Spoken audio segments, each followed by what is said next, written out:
Hey, Being at Work listeners. This is your host, Andrea Butcher, and I am so grateful to bring another incredible conversation to you today. When I first met today's guest, I felt an immediate connection with him and such an affinity for the work that he does because he's on a mission to ensure that organizational culture embraces vulnerability. And you'll hear why through the story that he shares.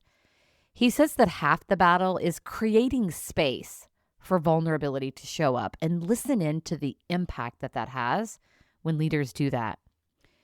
Andrew Adeniyi is the founder and CEO of AAA Solutions, a diversity, equity, and inclusion consulting firm. But what you really need to know about Andrew is how his life experiences have shaped his passion and approach for the work that he does with so much care and intentionality. Listen in as we talk about the impact of sharing how you are really feeling as a leader and approaching DEI as a strategic business opportunity. He'll even share a little bit around how to do that. Check it out.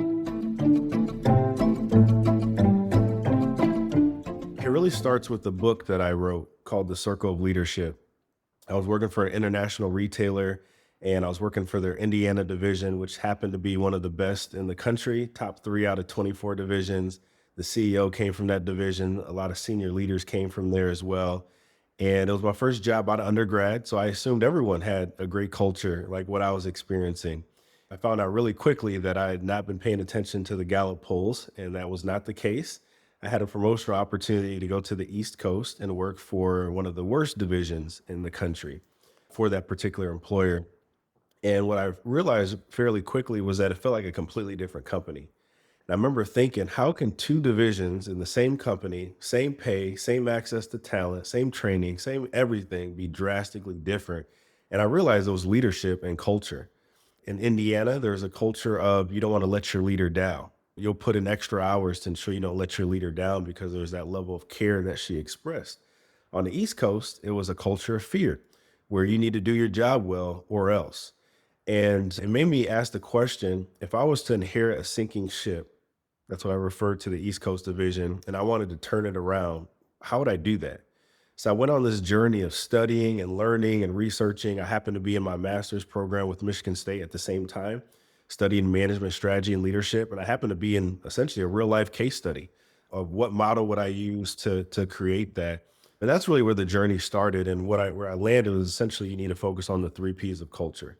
And that's amplify purpose, prioritize people, and simplify processes. And when we talk about people in particular, part of that is diversity, equity, and inclusion. So there's a chapter in my book on that. And that was really the foundation of me trying to realize what is DEI and how can leaders pull that lever to make a more engaged workplace. I love that you had this personal experience at the time that all of that was happening, because no doubt that fueled the work that you were doing, that fueled your passion for the research and the writing. Yeah, I always say that if I had a magic wand and I could wave it and everyone could love going to work, I would do it immediately, right? Because when you think about 2/3 of people hate their job, like not dislike it a little bit, but like sick to their stomach on Sunday night, that bothers me, especially because 9 times out of 10, it's controllable. And again, it comes down to leadership and it comes down to culture.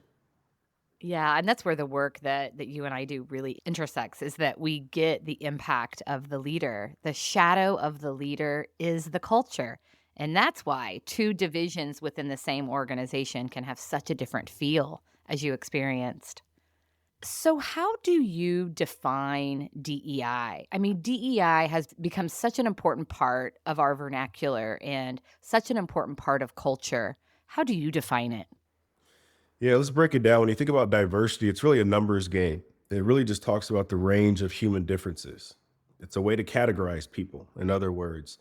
And one of the biggest things people skip over when we talk about diversity is why diversity matters. Diversity of thought is really what matters at the core. People with different experiences, different backgrounds, different upbringings, and sometimes race, gender, ethnicity, etc., all play a role in the diversity of thought that people bring to the workplace. I always tell people during my trainings, if we have 6 Andrews sitting around a table trying to solve a complex business problem, we are in trouble. Okay? Because I have blind spots and I have things that I may not even consider. So that diversity of thought is super critical. And then when we talk about equity, it's all about fairness. It's all about custom tools and resources that allow people to do their best work, and to be the most productive, and to ensure that they're engaged in the workplace. So that's the equity component.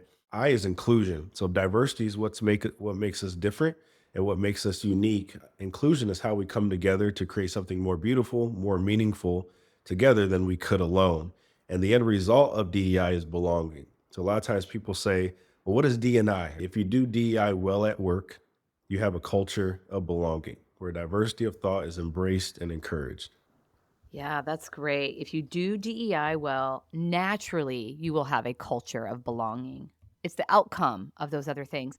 One of the things that I really appreciate about the work that you're doing in this space is you recognize that it's not a one and done. You recognize that it's not just about education. You really approach it strategically, and that's where your 3 Ps come in: purpose, people, processes, and then DEI is really a part of that people pillar, Yeah. as you said. So I think most leaders tend to focus on processes, and that's part of the problem. So they'll throw in ping pong tables and they'll throw in these different things that they think will help the organizational culture. But really, you got to start with the foundation of why are we here? Do we know that? Can we articulate that? Right. And why does that matter? And then how do you bring the right people on the bus that are in alignment with your why? If the leadership team, if the organization as a whole doesn't know the purpose, well enough to really operationalize it and over communicate it, how are you going to be bringing the right people on the bus? Right. So we can't even talk to what processes to put in place if we're not even figuring out what we're trying to accomplish. You're trying to put a person on the moon. Guess what? The people we need to hire need to be people who can play a significant role in helping us put people on the moon. Otherwise, it's not a good fit. But if we don't even know that's why we're here, you're missing out on an opportunity to get the best people on the team who would be the most engaged. And then you figure out what to do from there, put them in the right seat, as Jim Collins talks about, and ensuring you're going in the right direction. So I talk about the 3 Ps in that order on purpose. Figure out why you're there, why the organization exists, right? And then move to who do we need to bring on board, and ultimately what processes do we need to put in place to be efficient and effective in everything that we do. It's the why, who, and what of DEI, isn't it? And starting with the why, I mean, we all know, like Simon Sinek, start with why, so good. I suspect that as you're taking leaders through that process of really determining their purpose, determining their why, like those are tough conversations. And I also think that's got to be good for a leadership team to align to the, as hard as that is to get there, it's got to be a good exercise for them. Yeah, so I have a training next week actually in Ohio with a group of CEOs. And what I'm going to be talking about is kind of an intro DEI session, right? But the way I'm going to hit home with it and connect it to overall strategy is getting them to figure out what are their personal core values. What are their personal core values?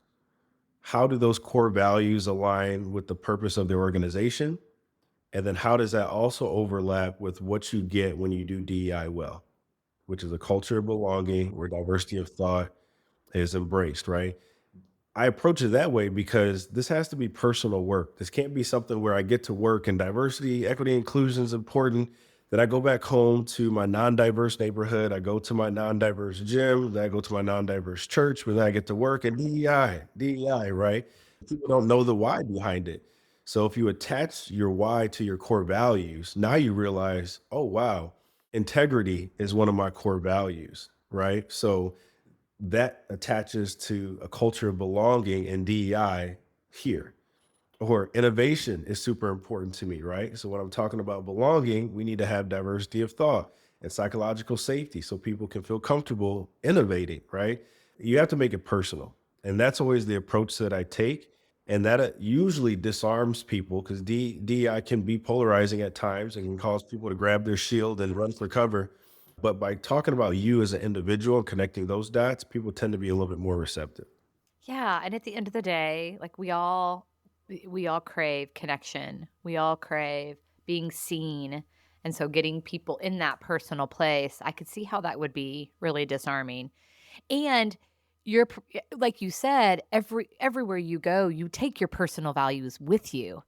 So you're naturally then connecting the dots too, because we know, like, the work that we do is so much bigger than the workplace, because the leaders that we're working with go home, they have communities that they're leading within, they have other arenas that they're leading within, and we know that the skills that we're equipping them with and empowering them with, they're taking into all of those other places as well. An easy place to start too is at home. You know, you have your church communities, you have the organizations and clubs you're affiliated with, and certainly want to empower you to impact change there as well. But start at home. How many parents have not had to have any type of DEI related conversation with their kids? I have leaders that will come to me like, "What can I do about it?" Have a conversation with your kids. Try to influence them to be on the right side of this DEI discussion and ask them what their perspective is on people that are different or in underrepresented groups, and just challenge people to have some more uncomfortable conversations. And I think we'll move a lot further faster if we can do that. Yeah, and the key is being having the courage to have an awkward conversation, isn't it? I will often encourage leaders to just they'll say, like, something like, "I don't know where to start." Well, start there by saying, "Hey, I don't know what to say, but this is important for us to have this conversation. What do you all think?" Just ask a question. Because I also think we don't often give our kids the benefit of the doubt. I think a lot of these things they're seeing, they're hearing, and so creating a safe space, it demystifies the conversation. I agree wholeheartedly with that. So I know that another aspect of the work you do is creating space for vulnerability. When you and I talked about this a few months ago, I was really struck when you said, yes, like half the battle is creating a space for vulnerability. So, why is that so important? And where have you seen that modeled? Why is that so important? Oh man, it is so important because it's so rarely commonplace in workplaces. Right? You think about 2/3 of people hating their job. I guarantee you those 2/3 of people that hate their job, that they wouldn't describe their workplaces as a place where they can be vulnerable. They wouldn't describe their workplaces as a place that's psychologically safe. So it's a missing ingredient in a lot of organizations. Brene Brown is one of my favorite authors, and she speaks a lot about vulnerability. And one of the things she talks about is how there's power in vulnerability because you're so comfortable with self, you're so aware of self that how others may respond to your vulnerability won't shake you, won't cause you to feel like you need to silence yourself or not be your authentic self. So I think there's power in vulnerability just because of the courage it takes to do that. When I talk about that being modeled, I think back to my time at Starbucks. So I was a big fan of Starbucks. I had case studies on Starbucks when I was in grad school. Obviously was there as a customer. Then I had the opportunity to work there as a multi-unit leader, and I was blown away by all the things that they do well. They don't do everything well, but the things that they do well were exceptional and very powerful for me. And I remember when the George Floyd murder happened. At that time, I'd been doing independent consulting on the side, DEI and culture, but the DEI focus for me was birthed out of that situation. And I remember I had a leader who we had our weekly call, and the leader said, "You know, there's no way we could just talk about business as usual, knowing what just happened with the George Floyd murder. I want to clear this space, entire hour call to talk about this." I remember thinking in that moment, how many leaders in America will even acknowledge the George Floyd murder in the workplace? Will even say anything, period, let alone say, and I'm the only black person on the team, right? So for them to say, we're going to clear the entire agenda to open it up to thoughts and feelings, I remember thinking this place is different. There's nowhere I ever worked before where that would have been a thing. And even before then, the executive VP of Starbucks got on a virtual call and paused and acknowledged what happened and started to get teary-eyed in that moment. I remember thinking, again, how many leaders are not going to mention this? And here, this person who reports to the COO is on this call company wide and acknowledges it. A white woman at that. And I remember thinking, that takes courage, that takes vulnerability. And that also shows others that it's okay to do the same. It's okay to be able to be vulnerable and say, I don't have all the answers, but what I do know is we need to create some space to have this important conversation. And that was a very transformative moment because then stories got to come up from that. I remember having some peers who began sharing things like, well, and this was the first comment that was shared after he opened up space. Somebody said, I don't understand why, they're damaging businesses downtown. And I didn't plan on speaking during that hour because I wasn't emotionally available to show up in that way. And after I heard that be the first statement shared, I had to share. So I talked about being a fourth grader and beating this white kid in basketball. And he called me the N word because he was upset. I talked about being in college with one of my white fraternity brothers and some of my black fraternities in a car on a road trip from Purdue. And a police officer pulling us over and telling him to step out the car. He was the driver and walking away from the vehicle, talking to him for a minute. He comes back looking like he just saw a ghost, and we drive off. And we're like, What happened? He said the police officer just wanted to make sure I was okay. He got close enough to see it was a white guy with black people in the car, and he just wanted to make sure I was okay. Right? So I started sharing story after story with my white colleagues to let them know, like, when we talk about this thing, like, this is something that has been commonplace in my life since as soon as I can remember. So when we talk about things like, and I don't condone or support rioting by any means, regardless of the situation. However, when we lead with that, we're talking about symptoms to more deeply rooted issue as opposed to talking about the rooted issue first. Right. So that was a moment for me where I felt called to be vulnerable. One, because I had a leader who created space for that. And two, because I realized that I had stories that could be impactful to others. So you said something really important there that you felt called to be vulnerable because your leader created a space for vulnerability. So, man, I just think about then no doubt the impact of you sharing what that had, how that impacted the rest of the team. But that wouldn't have happened unless the space had been created for the vulnerability. Like that's the Yep. power in it, isn't it? Yeah. And the level of trust and empathy that blossomed out of that moment with my peers just brought us together as a team in a more impactful way and I didn't do a case study on it, but that certainly strengthened engagement, trust, safety, productivity, right? Just the human connection. But to your point, it's non-existent if we don't have a leader willing to ask the question, how are you doing? And I like to say it's the second, how are you doing? It's not the first one that we're used to saying because it's the proper thing to kick off a conversation, but we really want to get to our action items. It's how are you really doing? No, we got time. I carved out 20 minutes of the hour to actually talk about like how you're doing. Let's talk about it. And it not being a one and done, that then becomes a regular part of your connection with people is that they know, "Hey, I care about you. I wanna know." This is a relationship in which you can share, you can be open. What are we so afraid of? I mean, I am naturally an open person. Connection is a core value of mine. And so I have opportunity areas, of course, but I often don't understand what it is that holds people back from being open, from creating that kind of a space. What do you think it is that holds people back? What are we afraid of? I think it's fear and or ignorance a lot of times at the root. Fear because a lot of us have corporate baggage.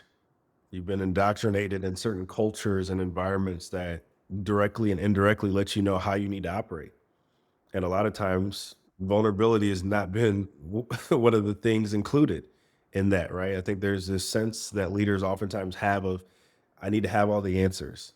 I need to always come across as competent. I need to make sure that my team feels that I have it all together, right? But none of us have it all together. We're all human beings, we're gonna make mistakes. And the strength is being able to say, I don't have an answer to that question. I don't know. But let me do some digging and try to figure that out. That establishes trust way more than somebody throwing out a hard question and, oh, it's fumbling through some type of answer to make it seem like you're more intelligent than you are. So I think that fear, being ostracized if you're not coming across as competent, or being passed over for a promotion if you don't seem like you have it all together like the person next to you. So I think fear plays a big role. And the other part is ignorance, where a lot of people haven't seen that behavior modeled. I've been on calls before, Monday calls, where we're going around, how's everyone doing? How's everyone's weekend? And my leader mentions like, hey, I'm not feeling it today. I had a rough night last night, and I apologize in advance if I'm just not all there or I'm not my normal self. Just thinking, I've never heard a leader say that on a weekly call because we got to look like we're together. We got it all together when we're human beings, you know?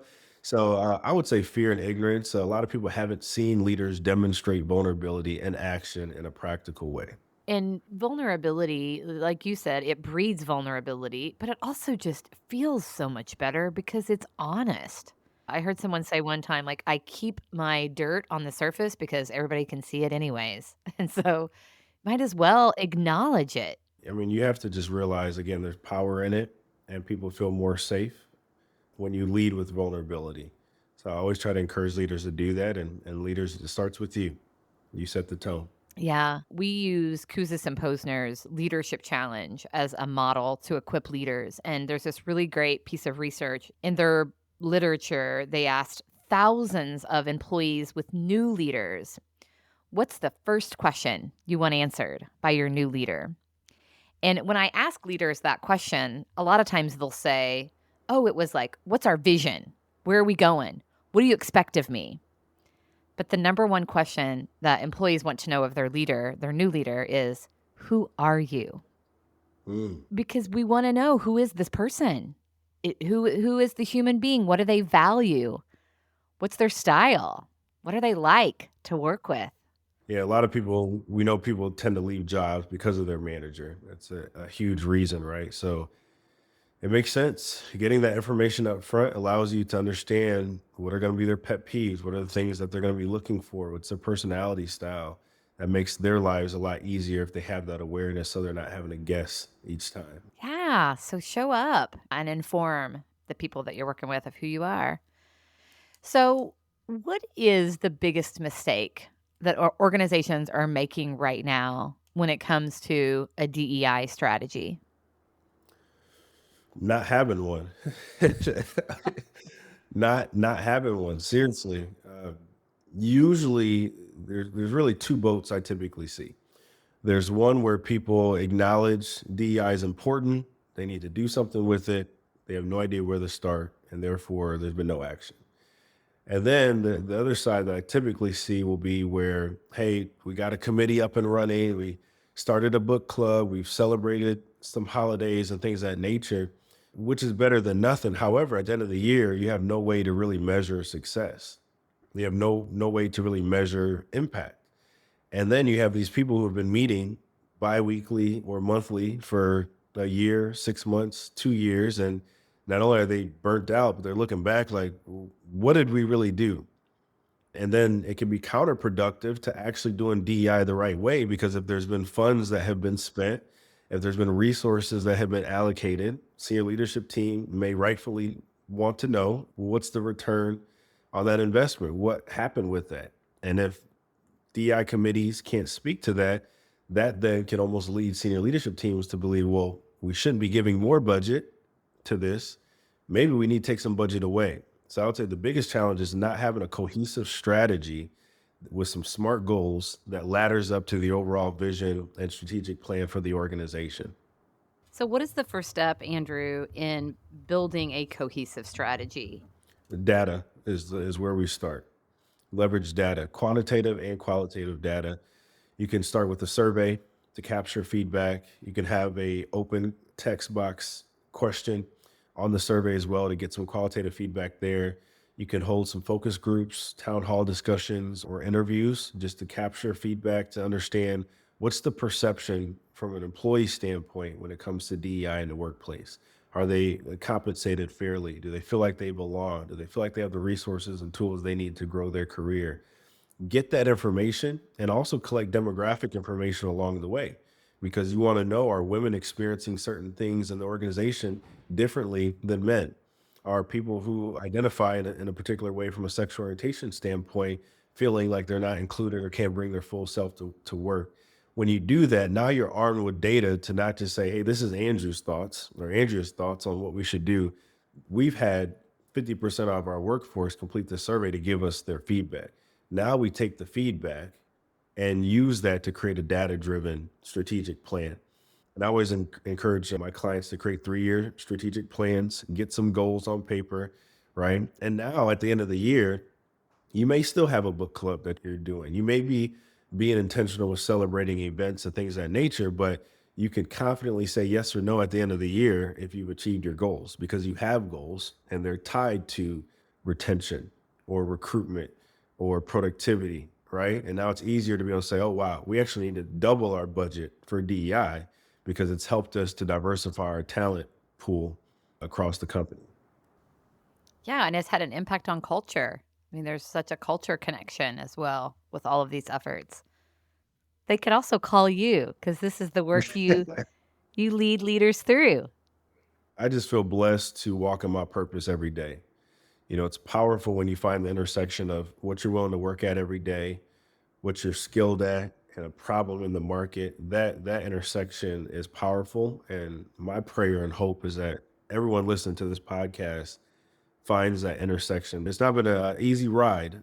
Let me make sure I say that. It's been a roller coaster for sure, but I've never regretted leaving the 9 to 5 corporate world to do this because I know it's why God put me on this earth. Amen. I'm so grateful that you're doing the work and that you followed that call. It takes courage and to step out and take a risk. We have referred you to some clients for that very reason because I know that the heart behind the work that you're doing is so pure and so focused. And I love the strategic connection. I mean, because that's how you get sustainability, isn't it? That's how you get lasting results that really impact the people, that impact the culture. Yeah, and the approach that my firm takes is going to be one where we connect it with business. Some people approach DEI through the lens of higher education or through science or more kind of kumbaya feelings and sit around and talk about how we're feeling. That's not the approach that I take. We're going to talk about feelings, we're going to talk about emotions, we're going to connect with the heart, but we're also going to make the connections with how does this make our business better? And that's I think one of my differentiators with having that business background as well. Absolutely. How does this make my business better? Well, thank you, Andrew. I appreciate your insights. I appreciate you sharing. I have lots of good takeaways from today. If our listeners want to connect with you, what's the best way to do that? The best way is LinkedIn. Super accessible on LinkedIn. On it every day. Probably too much, but you can find me on LinkedIn. You can also reach out through my personal site, andrewadeniyi.com. It's my first and last name.com. I'd be happy to connect with you and share more about myself and learn more about you as well. Thank you for joining us for this episode. Please subscribe wherever you listen to your podcast to never miss a Being at Work story.